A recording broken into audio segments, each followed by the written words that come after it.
can you tell me a little bit about what does financial independence means? For living your current life, you do not depend upon a job, what you're doing. You are trading your time multiplied by whatever the rate your skill commands. Right. Yeah, we have a job, we trade our time with the money.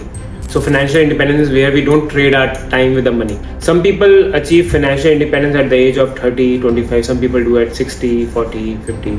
If I go and just like say waste my current life in my 20s, my 30s, and just keep saving all the money to live some life later, then what is the meaning of it? When I was in my 26, 27 years old, I used to admire cars. So I bought a Porsche. And right now, after 30, I realized that what mistake did I do. But now, in my 30s, I will not buy an expensive car. If I have some saving, I will go with like buying a house or stocks or stuff like that. People should be saving at least 20% of their income. That money is reducing in value because of the inflation. So once you have that additional money, you need to invest it. Also, do you invest in Indian market or just US? I invest in the US market only. Okay. Do you recommend investing in Indian market also?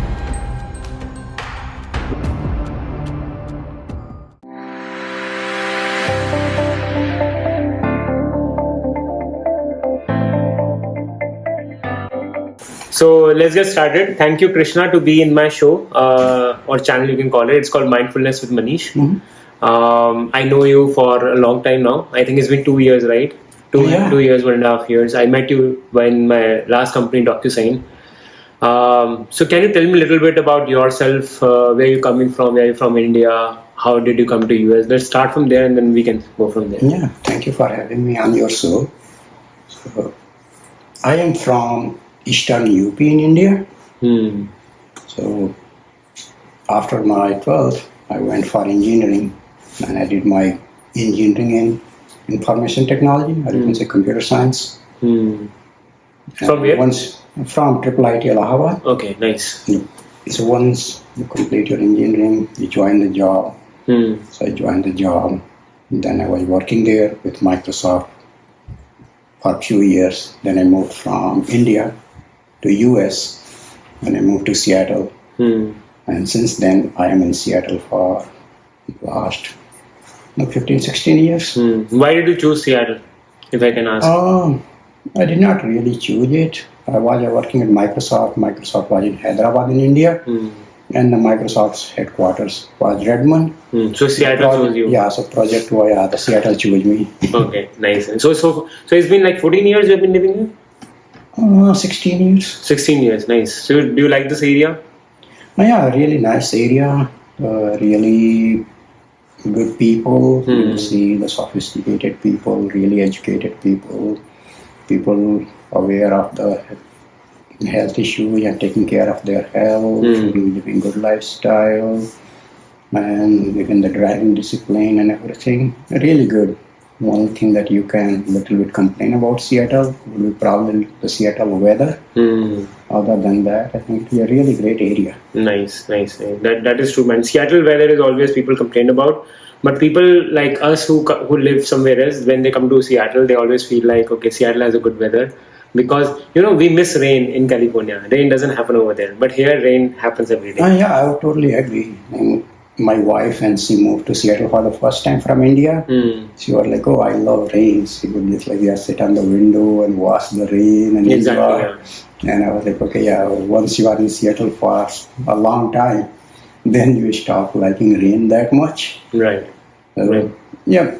Other than that, I would say the life in Seattle, the overall lifestyle that it offers, that is really great. I would rate it highly. That is true. Hiking, nature, all those things are there in Seattle, which is really nice. There's a lot of national park also. Yeah, you find here everything. You find mountains, you find lake, you find ocean, you find, if you go just a drive a little bit.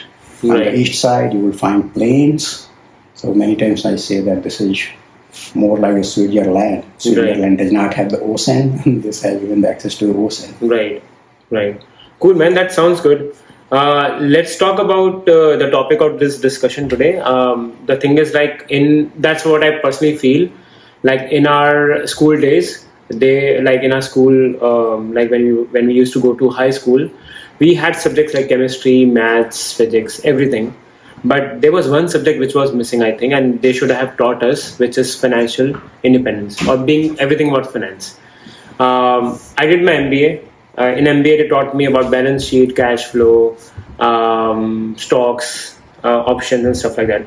But I wish I could have learned that way before. So that's what this topic is all about. We talk about deep down into financial education, because I think that's where is missing in right now in everyone's life.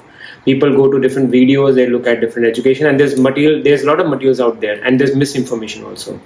So experts like you who have tremendous experience in financial background, as in you have invested a lot in different things. So that's what the topic is about. So can you tell me a little bit about what does financial independence means? Oh, yeah, definitely. So one, I would say I do not have a finance background, but yeah, I have definitely done a lot of the hard work, reading articles and following the financial independence journal and lots of the literature around this area. And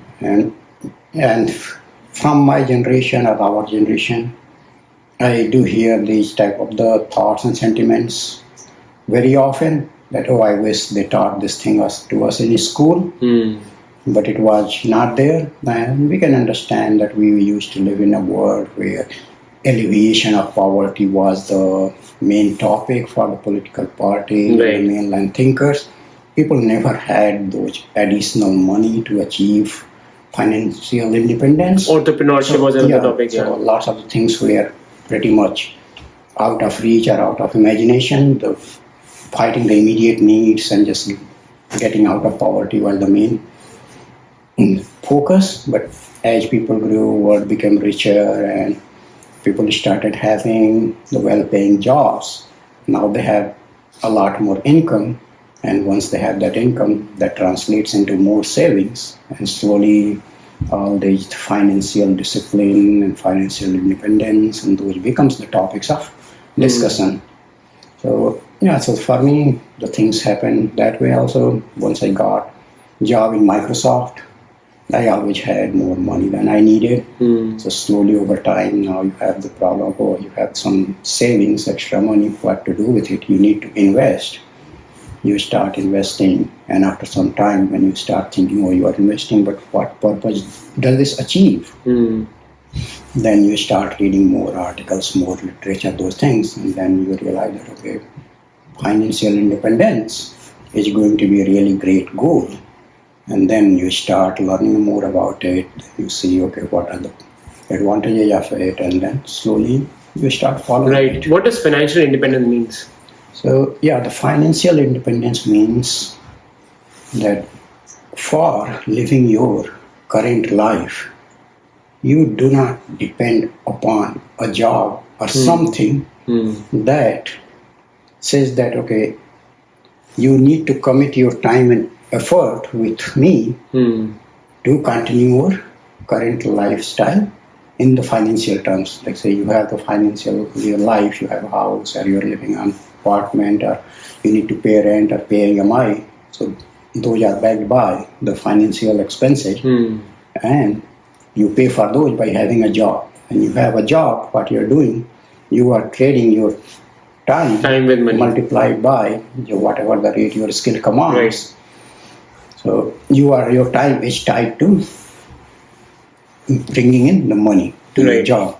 So basically you need to be generating an income from the other assets that your time does not have a compulsion to be traded to continue your current life and pay for it. So what you are saying is right now, we have a job, we trade our time with the money. So financial independence is where we don't trade our time with the money. It's like we save our time and we get money from somewhere else.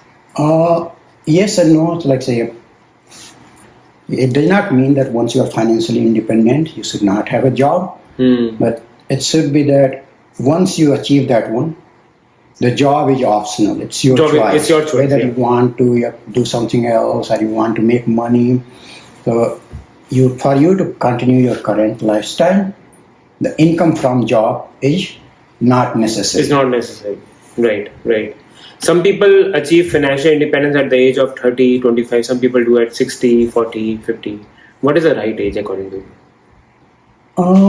There are no right and wrong answers. It totally depends upon the people and their individual situations. So depending upon, let's say, the people might have the different philosophies towards life and the different lifestyles and different levels of the income.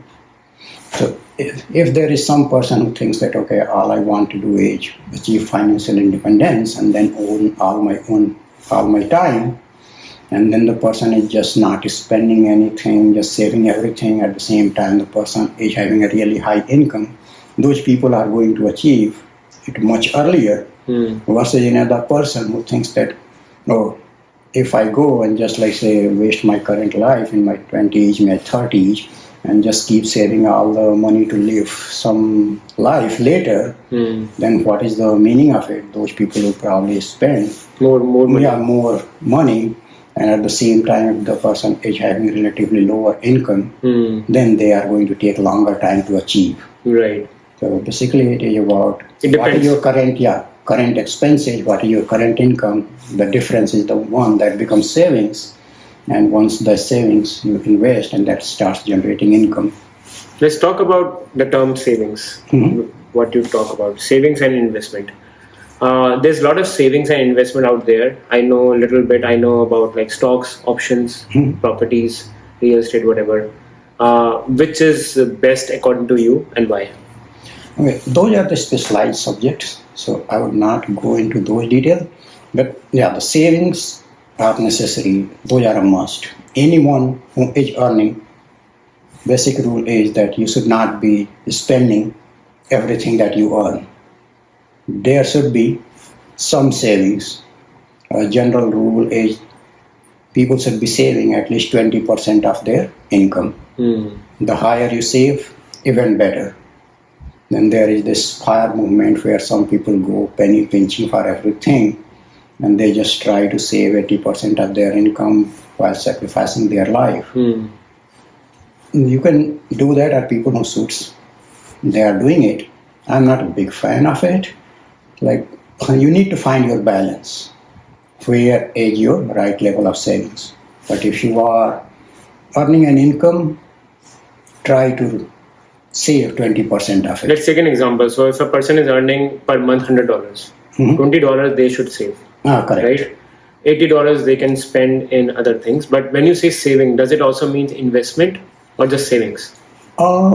Investment is a very natural and automatic post step of the savings. Once you save money, the question becomes, okay, what that money is supposed to do, why you are saving it for. Because if you save those $20 and put it in the bank and it is not earning any interest, there's no use of that money is reducing in value because of the inflation. So once you have that additional money, you need to invest it. Invest it in a vehicle, like say in an investment instrument that keeps that money growing with time. And there are lots of the different investment philosophies. So, and there are like a whole lot of the different experts, they follow different philosophies. But one of the philosophies that I follow, and also the Warren Buffett suggests, like put it in the index funds. Like keep it simple. For your investment, they do not have to be very fancy. Yeah, you would not be able to talk about like some hot stock tip in your social group. But if you are putting it in an index fund and keeping it simple and boring, it is going to serve you well in the long run. What are index funds? The index funds are the in group of the stocks that are clubbed together and they follow some certain index and they build a financial fund. So many people would have heard the name mutual fund. Is mutual fund part of index fund? So yeah, a mutual fund can be tracking some index fund. So they are very similar. Many times people are now using a better term, the ETFs, exchange traded funds. But when I initially said index funds, the most recommended, and I here follow just the Warren Buffett's advice, is follow the market in the S&P 500. So you can just follow SPY or VO.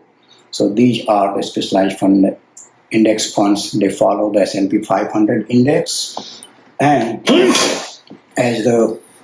and they take the company and their market cap and just give the similar weightage to the company and build an index out of it. So, and someone else is doing the job. They are automated, really low expense ratio. So these are the great funds to buy and invest. Do you recommend investing in individual stocks, or ETF or index fund are the way to go? So mostly the ETFs are index funds, because when you are talking about the index funds, it is mostly the ETFs. Those are the ones that have the lowest expense. So you should be going with the ETFs, but I can totally understand when you are investing in the ETFs, people will have an itch to do stock picking. They want to be talking about some particular stock, or I invested and went 5-fold, 10-fold, 20-fold. Like Nvidia recently used for that, right? Yeah. Right now you see that in the most of the social circles, people are talking about Nvidia. Yeah. So those kind of things. But what I would recommend, your serious money, like whatever your savings is, 80 to 90% of your money should be in the ETFs. 10%. Only 10 to 20% you should be doing the stock picking, and that also to probably satiate your urge of stock picking and just saying that, oh, I can do so well, I can go and pick a multi-bagger, and if you happen to be lucky, then it gives you all the bragging rights to talk in your social circles. Right. However, with the serious money, again, 80 to 90% of your money, those should be in the ETF. Yep, ETFs that have the low expense ratio. Right. Makes sense. What ETF do you recommend? Yeah, my recommendation is mostly VO or SPY. Other than that, I also recommend SCHD really highly. So yeah, these are the top 3. Yeah, the top 3 that I would recommend. Got it. Also, do you invest in Indian market or just US? I invest in the US market only. Okay. Do you recommend investing in Indian market also? Yeah, India is a growing country and GDP is growing, and Indian stock market is doing pretty well. Like companies like Maruti, Reliance. Again, I would not recommend investing in the individual stocks, but yeah, people should be investing in the index funds. For the people who are in the US, they can invest in the ticker called INDA, that is in India's stock market weight, and the fund. Is it you can invest that in US? Yeah, you can invest that in US. It's a collaborative ETF for Indian companies. It tracks the Indian stock market more like an S&P 500, like the VO or SPY equivalent of India. So you can. Makes sense. Let's talk about the fundamental principles that guide for financial independence. According to your point of view, what are some of the standard or fundamental principles everyone should follow in order to achieve that financial independence goal? So for the fundamental principles also, there are no universal things here. It just depends upon the people to people, but some of the things that are common among everyone is, one is the psychological safety. So everyone is having a job. Not everyone is having a government job. And the private jobs, they come with a amount of uncertainty that you don't know whether you are employed you can get tomorrow laid off or not. Yeah, you might get laid off. And recently it has been the season of layoffs. So many people get laid off. But what happens when you get laid off? The first thing that your mind worries, oh, I would not have my income, how I am going to pay my rent, how I am going to pay my EMI, how I am going to pay for my expenses. And somehow the human brain is such an organ that it goes and thinks over indexes on the worst case scenarios, although those worst case scenarios rarely come true, but your brain will keep thinking on those more. But if you have and alternate income source, or where your current lifestyle can be sustained from the alternate income source, then those fears go away. So when you live that life, you feel like, okay, you are not carrying any baggage on your shoulders. You feel a lot lighter. You feel like, okay, some of the worries have been liberated from your mind. So even if the job goes away, you know that you have multiple streams of income to support you. That's what you are saying.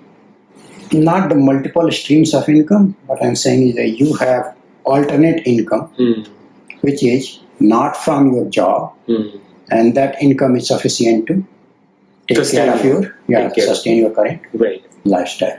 Right. Some of the people, while achieving those financial independence, they take bad decisions or wrong decisions. They get into debt. Debt is not actually bad also. Sometimes debt is also good. But what do you have about debt management? Do you think debt is a good thing or bad thing? How to manage debt? Let's talk about that. Yeah. Here I would say people who are trying to achieve financial independence, they barely get into bad debt. Because these are the people who become financially savvy and they understand the difference between good debt and bad debt. And it is the regular people, just they are living their regular lives. They do not have those financial skills or the financial wisdom. In the beginning we talked, we wish that they taught all this to us in school. People were never taught. They just saw that, okay, everyone is doing this. They are also doing the same thing. In the process, they end up taking on debt. And some debt is good debt, but majority of the debt is bad debt. So when they get into the bad debt, that is the thing that becomes difficult to manage, because these bad debts are the ones that come with the really high interest rate. So the people should be, one, try to understand whether a debt is a good debt or bad debt. Go for debt only if it is a good debt. If you know that it is a bad debt, strict no, never go for it. If you are unsure, you don't know whether it is good or bad, don't go for it. Maybe take advice from a financial advisor. Yeah, take advice from financial advisor, or ask someone who is financially you think is savvy or doing financially well in life, and ask that person, hey, what do you think about this debt? Would you put it in good debt category, or are you going to put this one in the bad debt category for my individual situation? Because here definitely the individual situations also matter. So you need to be able to classify. When you are certain that this is a good debt, just go for it. Okay. But when you are not certain, just do not go for it. Got it. Also, you talked about stocks, ETF, options. One other thing people invest is in housing market for investment. Houses cannot do double, triple compared to stocks. Stocks are much more. They have more ROI, I would say, and they are. Basically, it's not something that you can touch, stocks, but house you can touch. Some people think that, okay, house is something that they can see it grow and stuff. What do you feel about housing, not for like living, but for investment point of view? Oh yeah, those are really great points, that the people can touch their house and stuff. However, when I see a house, I do not see it purely from the investment point of view. The house is the investment plus emotional decision combined. If you go and see this one for just the investment point of view, I do not think that it is a very good investment. By whatever the money you are putting in the extra EMI for the house or putting the down payment, if you go and put the same money in the market would probably give you better return. Recently, all these big companies, Zillow, Redfin, and the other ones, they were seeing housing as an investment. They started buying houses. And the latest reports that I see, that they are running in losses and now they are trying to get out of the business. So the housing is a investment plus emotional decisions. But house always grows, right? In terms of income, it grows slowly. Yeah, house always grows. Yeah. And it is not true that always grows, but it's like it goes up and down, but the trend line is usually up. Yeah. Same with the stock market. Stock market also the trend line goes up and down, but the longer term trend line is up. So if you are putting money, the same amount of money in the stock and the house for 10 years, 20 years, Doesn't matter. It hardly matters. Most likely you would have better returns in the stock market. But buying the house, yes, you do have the advantage that yes, you can touch it, you can feel it, you are living in it. So go and buy a house because your sentiments, your emotions are attached to it. But don't be under impression that this is going to make you more money than the money you would put in the market. Like which stocks? Market, I mean the stock market. Yeah, definitely some people will go and they can point out to exceptions that I bought this house in 2019 and in 2020 when the COVID just struck and the prices were low and it becomes like say this much price, like a really 40, 50, 60% increase, 80% increase. But these are more like exceptions to the rule. If you go today, I don't think that the same thing is going to happen. You are not going to see a house increase 50, 60, 80% in the next 5 years. Right. With stocks, I feel like you have to do some research. As you mentioned, read. And because when the market is high, it's always recommended not to buy stocks. Wait for the dip to come, right? With housing, I do not know whether there's a dip. Housing is always like buy whenever you have money and then house will always grow. Like little bit.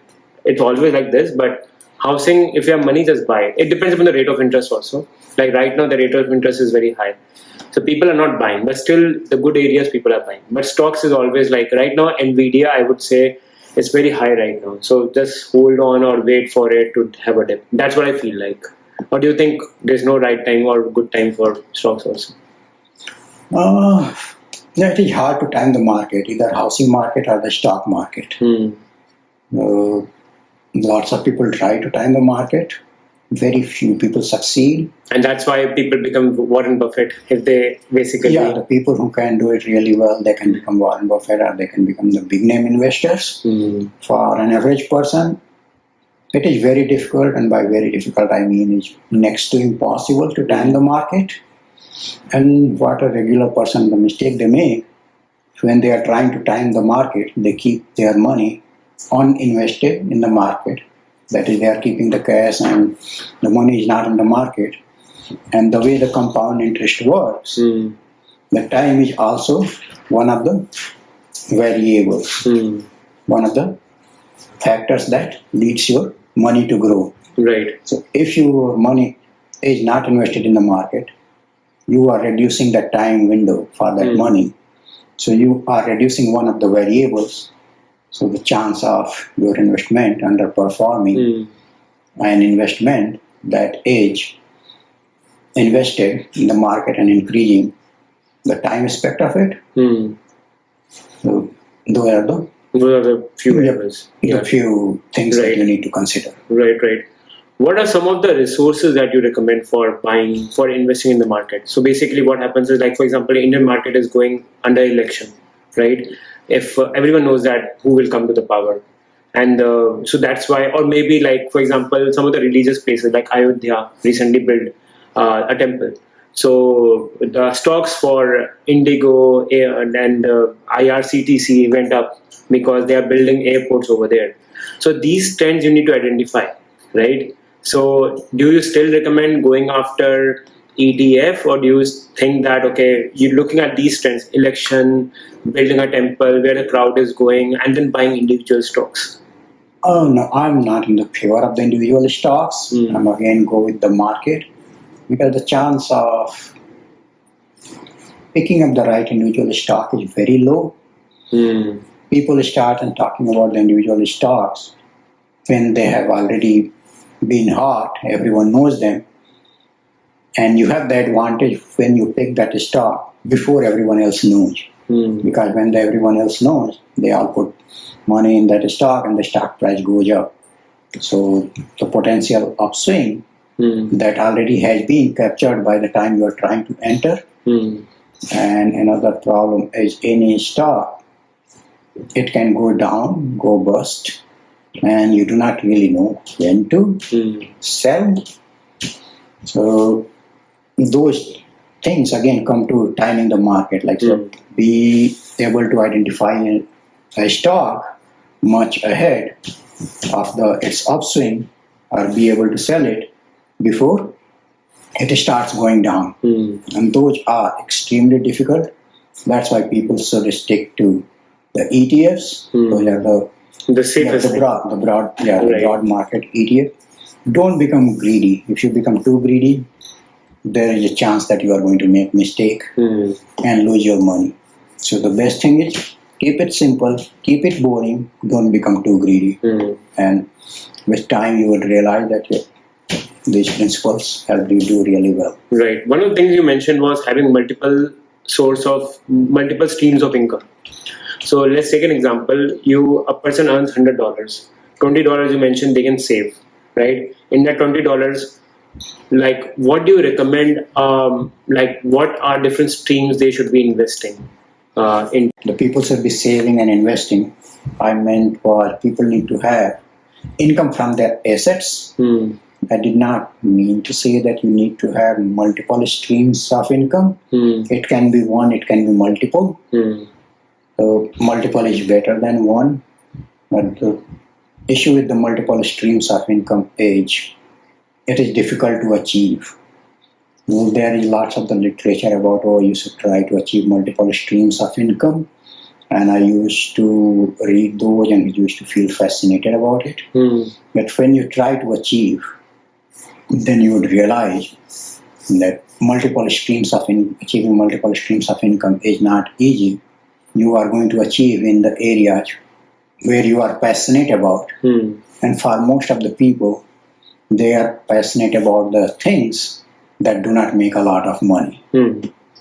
So only few people who have a passion about some areas that have really high market demand, it would be easy for them to achieve multiple streams of income. For other people, it would be not that easy. And once you are jumping into too many things, you are spreading yourself too thin. Your focus is diluted. And you are not even concentrating on the one thing where your strength is and you can do really well. Right. So I feel that the multiple streams of income is overrated, and I take this one little bit with the grain of salt. But, yeah. So multiple streams is something that you mentioned is like not recommended, as in it's not something we should be focusing on. We should focus on all of our energy into having more, like focus on one or two maybe, right? So maybe one is your job, example. Second can be something which you are passionate about, not something which you like other people are doing, you should copy that. That's what I feel like. Yeah. What do you feel like? Yeah, if you are passionate about something, you should definitely try it. You can do it.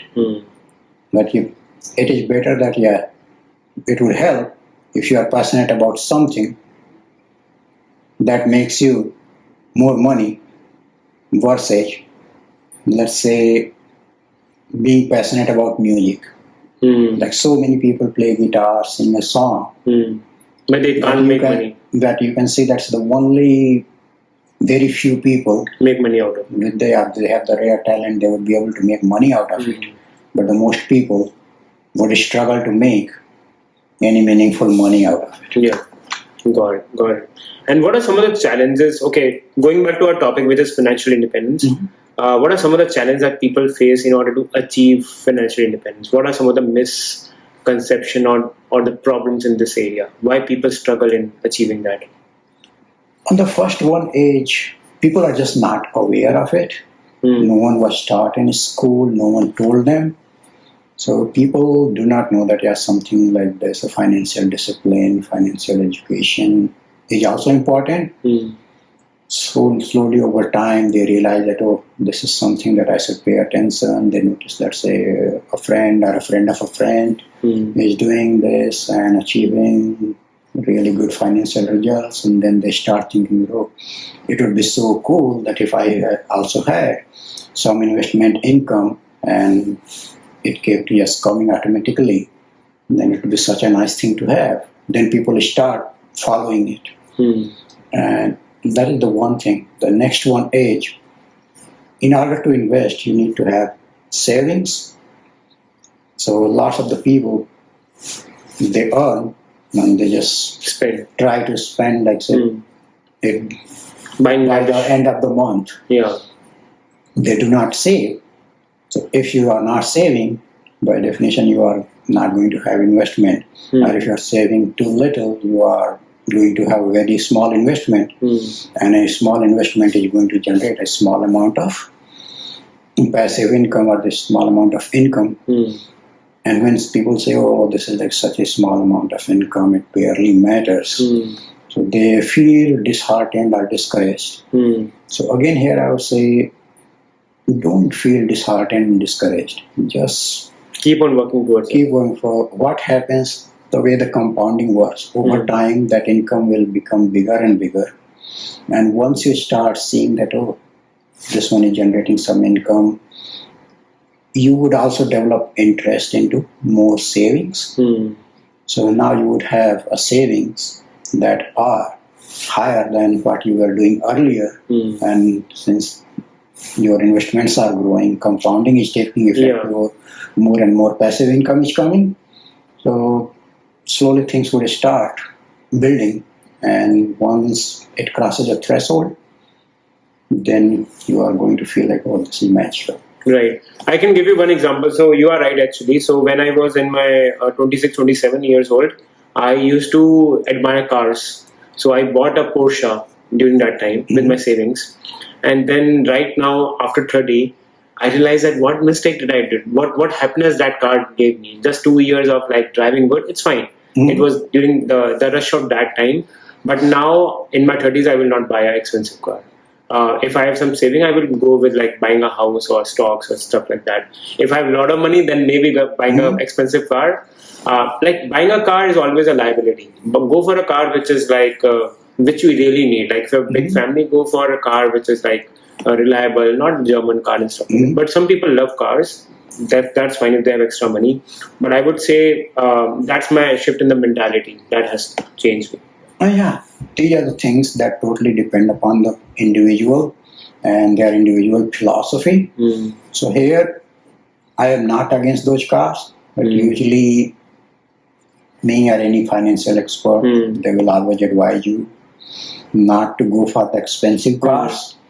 My advice is more like, don't do an impulse buy. Because take some time. When you are trying to buy an expensive car, you should know the pros and cons of it. That, okay, if I am going to go and buy a really expensive car, then when I will be 50 or 60, 70, my bank account would be less by this amount. Or you once you are aware and you buy, that's okay. That is totally okay. But when the people are buying these expensive cars, most of them are not really aware of it. So like, become aware, know what you are just signing up for, and if you are okay with it, it's your life, your money, go do it. But just become aware. Right. Or maybe some people can think of when they become old, then there will be no use of driving an expensive car. Because, for example, you have a lot of money when you are old, but you can't drive a convertible because you feel cold. That's why I said, like, you should be able to see that, okay, this is my life I'm living. Lots of the people follow YOLO, like you only live once. So if I go and save and wait everything to become old when I don't have energy to do anything, when I would do it. So, but if you go and spend all your money, when you become old, you would feel like, oh, I did not save anything when I was young, now I am broke. So just become aware and see for your personality, for you as individual, where does the balance of things lie, and make an informed decision. So like all financial experts, I do not give a blanket advice that, oh, you should buy the cheapest car. Buy the car that you like. Don't make it an impulse buy. And know that, okay, and the extra money that you are putting in this really expensive car, how much you are sacrificing your net worth or bank balance when you are 50, 60 or 70 years old. Right. And that's where the mindfulness comes in, which is the topic of the podcast. When you say being aware, being conscious, basically what you are trying to say is being mindful what you are spending in, about your future, thinking about your expenses, thinking about what's the financial goal, whether you want to become financially independent by the age of 40, 35, 50, what's the goal? It depends upon that. Yeah, that can be the one way of interpreting it. But yeah, not many people will attach financial topic with the mindfulness because people attach mindfulness with the saints, rishis and yogis who barely care about any money or any finances. But the way I see it, one way of achieving mindfulness is leaving your worries aside and achieving financial independence. Right. Helps reduce your worries. Stress. And one of the biggest worries that people have in life is the finances. How is the finance or the expenses for next month or next 3 months going to come from? Right. And for that you need to have a job, you need to have an income stream. That you have some automatic income stream from investments coming. Right. It goes and reduces your worries. Even if it does not take care of all your expenses, it takes care of some expenses. Still, it reduces your worry by that proportion. Right. What are some of the resources that you refer or recommend anyone who wants to become into this field or become financially independent? Or what do you read actually in order to do that? Yeah, I have been reading about this topic for 10, 12 years. And I have read a lot of articles and books and watched videos, listened to podcasts. Anything specific that you can recommend? No, I do not recommend something specific. And I also feel that it is such a personal topic that it needs to suit the individual. It's like if you are a doctor and you say that, oh, I have a fever, and everyone you are saying, okay, take this paracetamol or Tylenol. That may not be right. You need to do every person is different. Yeah, for the diagnosis for every person and tell this one. But such specialists in the finance area do not exist. So anyone who is following, I would say, listen to a wide variety of people, read a lot of articles, slowly develop the acumen and the financial know-how and knowledge, and see what suits your personality, your individual situation, your psychology, your philosophy of life, and find your balance there and do those things.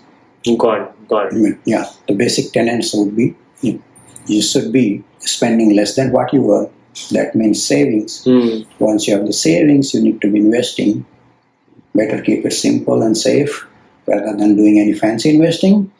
And then those investments should lead to producing some income, and that income should grow over time, and then it crosses a threshold, then it starts paying your bills. And then you start feeling that, okay, now the income from investment crossed the threshold of my annual expenses, then that is the point you are totally financially independent. Right. What are some of the future trends that you see in going on in the current situation? Like we have wars going on, we have shortage of oil and stuff. Based upon that, what do you see the future trends which people should be aware or mindful about in order to achieve financial independence? Yeah, so here I would say future is very difficult to predict. Most of the experts, they try to predict and they go wrong. So take my prediction with a grain of salt, because predicting future is really hard. But what I anticipate the trend in the next, say, 10 to 20 years with the short to medium term. The world age overall becoming richer. If you see the GDP per capita of the world or any individual country, what it was 10 years back, it is more today. 10 years later, it is going to be more. 20 years later, it is going to be even more. I see that trend continue. And when the GDP per capita is growing, that means people are earning more money. There is more money in their pocket.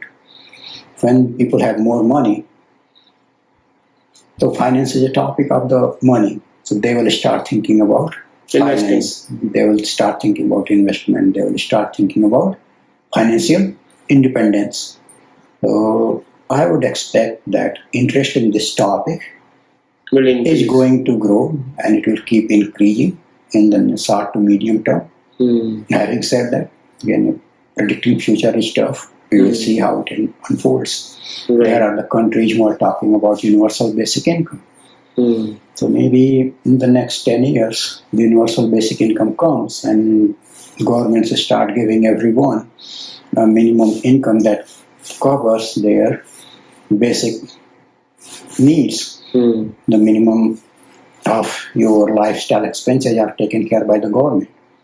Maybe people would lose interest that, I do not need to do anything because the government is going to give me this Government do money. it right now, right? The US government? Yeah, some governments are doing an experiment and I would really love to see it succeed. I have been following financial independence and achieve that one for myself, but it would be great that the governments go and step in and help people partially achieve it.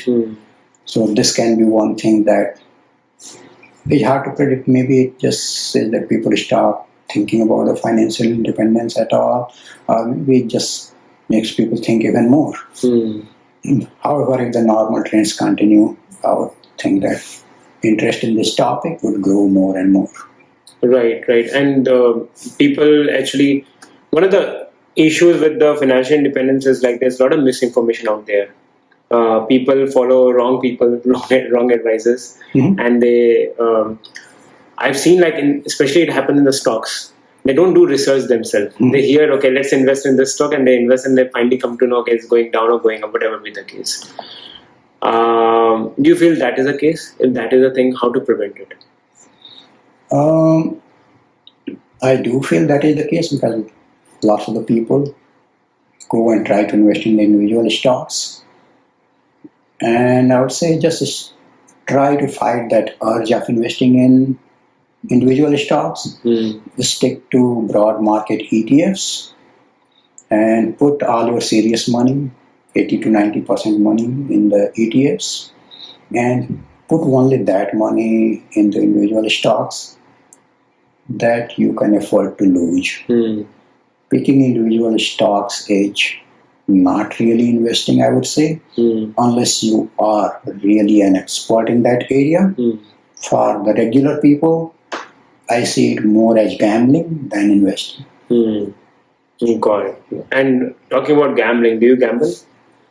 No, I do not gamble, but if you say picking, as I said, some individual stocks in the market is gambling, then yes, I do a little bit of the individual stocks only for the money that I can lose.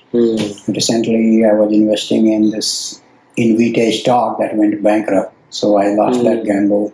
Invite?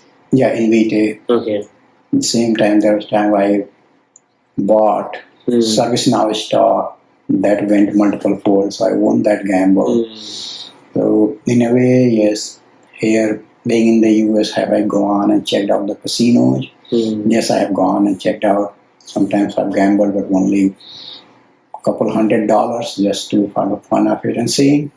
Otherwise, I do not have an addictive personality to go into gambling. Yeah, some people lose a lot of money in casinos. Whenever I go to casino, my thinking is like, this is a pretty cheap entertainment. If you are not trying to win or not be greedy, you are getting some entertainment for exactly, $10, $15, $20 per hour. Yeah, just go there with the mindset that you can only lose like $100 or something. That's it. If you go with the mindset that, you are investing your whole savings, and then if that saving goes away, then that's where basically you will lose something. Yeah, But if you win a jackpot, it is totally gambling, and the odds are stacked in the favor of casino. So you are going to exactly, lose. you will lose at the end. Yeah. If you go to there, just go like, okay, the way you go to watch movie. If you go to the movie theater, you buy movie ticket, you buy some popcorn, some 20, 30, 40, 50, $60 go out of your pocket. Yeah.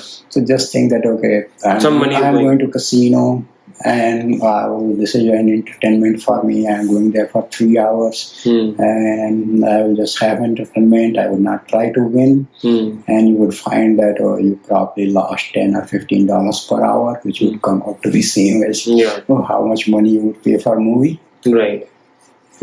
Makes sense, man. Sounds good. Cool.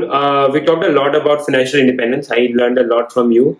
What last advice or anything you want to give advice to the listeners on this topic which we have not covered or something, and to make it end discussion? Yeah, the first advice I would give is like, so don't take advice from any random person watching things on the YouTube or TikTok or these various podcasts. Because if you start following just any random advice, there is a more chance of you going wrong. So my advice is like, say, don't take anyone's advice. At the same time, try to build your own financial knowledge. So listen to everyone, but do something that comes from you, from internally. Your internal voice says that, okay, this is the right thing to do it. And how do you do it? Just read a lot of literature, listen to lots of people, see what are the things that make sense, what are the things that do not make sense, depending upon an individual, their individual situation, their philosophy, their personality, their attitude. One thing might make sense to one person, and it might not make sense to the other person. So here, there are no silver bullets. You need to do your homework. You need to listen to lots of podcasts. You need to read lots of the articles, and slowly see what are the things that make sense to you.